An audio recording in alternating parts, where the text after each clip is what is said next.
O que significa ter insegurança nos atendimentos? Ter insegurança nos atendimentos significa que você tem uma ansiedade extrema em relação ao início da sua atividade profissional. Aí você sente aquela ansiedade que paralisa você, que faz com que você queira postergar o início da sua prática clínica. Aí você sente uma angústia avassaladora, aquela que paralisa você completamente. Aí você fica na espera do momento ideal, quando você for ter mais segurança e confiança para iniciar o seu trabalho. Só que esse momento pode demorar muito para chegar. Podem se passar anos até que você se sinta seguro para que isso aconteça. E você tem insegurança porque falta um conhecimento técnico para você sobre como conduzir um atendimento. Desde o que dizer para o paciente, né, para ele começar a falar na primeira consulta, até a relação ao manejo da sessão, a forma como você vai intervir, a forma como você vai interpretar, a forma como você vai pontuar conteúdos que estão aparecendo no material que o paciente está trazendo para a sessão. A insegurança é um efeito direto da sua baixa autoestima, a baixa autoestima pessoal que você tem, aquela questão que faz com que você não acredite em si mesmo, que não acredite nas suas capacidades, que fique com um pensamento negativo de que as coisas não vão dar certo, não vão funcionar para você, porque você não é merecedor de um sucesso profissional, você não é merecedor de ter uma clínica bombando, se desenvolvendo, crescendo. E isso é um produto, sim, da sua neurose individual, da sua neurose enquanto paciente. É algo que você tem que levar para a sua análise, tem que levar para a sua terapia, para poder resolver isso de uma vez por todas. Mas parte desse serviço você deve fazer. Não é o seu terapeuta, não é o seu analista que vai fazer por você, não. Porque você é que vai ter que botar a mão na massa, você vai ter que sujar a sua mão de terra para começar efetivamente a trabalhar com os sonhos dos pacientes, a começar a atender os pacientes no seu consultório, se arriscar, ter coragem para iniciar, porque é exatamente no atendimento clínico que a gente mais aprende, que o aprendizado acontece com toda a certeza. E você pode perder muito tempo e dinheiro por dificuldade de não enfrentar os próprios desafios, a própria dificuldade que você tem no seu começo da profissão. Aí você começa, por causa disso, por causa da sua insegurança, da sua baixa autoestima, você vai acabar se auto-sabotando. E uma das autossabotagens que eu vejo que é mais comum é começar a atender de graça os pacientes, porque você acha que não é merecedor, que não tem as competências adequadas, que não presta um serviço para cobrar um valor justo para a sua sessão, ou ainda por cima você vai atender num valor social, um valor bem baixo. Você vai ser reconhecido como aquele psicólogo que é a baratinha, e daí vão encaminhar para vocês e vão sugerir o seu nome, já dizendo que você é a baratinha, e daí você vai ter muita dificuldade de fazer o seu consultório crescer e você viver dos seus atendimentos como você quer viver. Esse é um problema muito sério quando a gente tem baixa autoestima e se auto-sabota no início da profissão por causa da insegurança em começar os atendimentos. Aí você acaba buscando os convênios para resolver o seu problema com a insegurança. Só que o convênio não vai resolver o seu problema. Vai ser um problema a mais que você vai ter, não um problema a menos.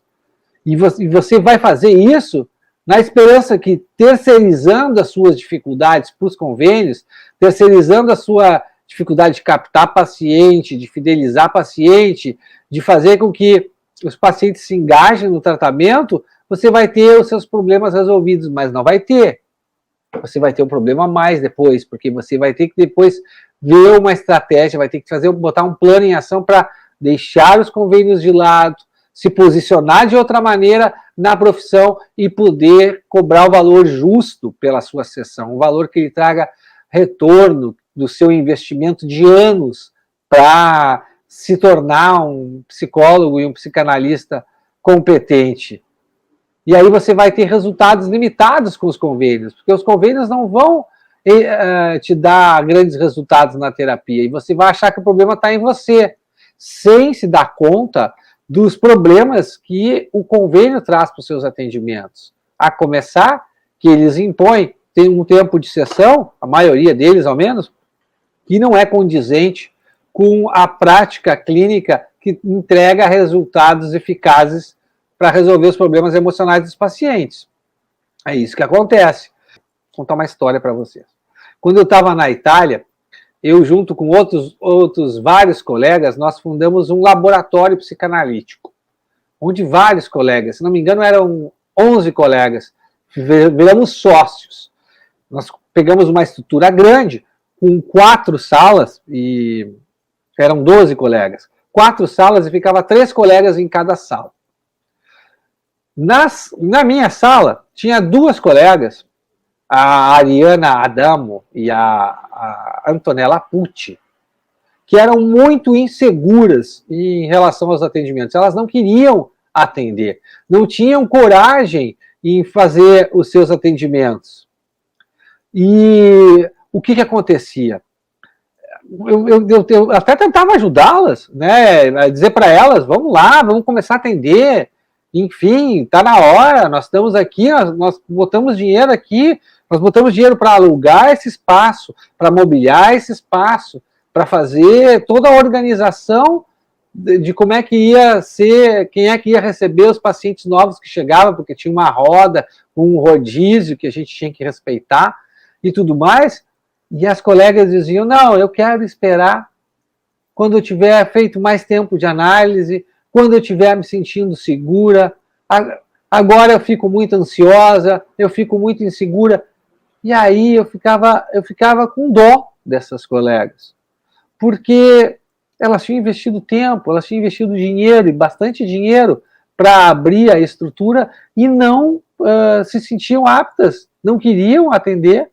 E efetivamente chegava um paciente na vez delas, elas passavam o paciente para outra pessoa, passavam o paciente para mim, passavam o paciente para outro colega, porque tinham medo de atender, tinham muita insegurança em atender.